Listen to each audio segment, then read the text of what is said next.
అమెరికాలో జరిగిన ఘోర ప్రమాదానికి ముఖ్య కారణం ఏమిటంటే సిగ్నల్ డిపార్ట్మెంట్ అట్టర్ ఫెయిల్ అయిపోయింది. సిగ్నల్స్ ముందుగా ల్యాండింగ్ విమానానికి ఇచ్చి అది ల్యాండ్ అవుతున్న సమయంలో కింద హెలికాప్టర్ అది యొక్క ఎత్తుని తగ్గించలేక ఆ రెండు ఢీకొనడం జరిగింది. దాని ద్వారా ఆ నదిలో అటు విమానమును ఇటు హెలికాప్టర్ మొత్తం కూలిపోవటం అనేది జరిగింది.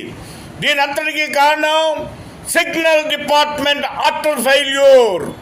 అదే కారణం వలన విమానంలో ఉన్న వాళ్ళందరూ కూడా మరణించారని చెప్పడానికి ఎటువంటి అనుమానం లేదు. అదేవిధంగా హెలికాప్టర్ వాళ్ళు కూడా మొత్తం చనిపోయారు.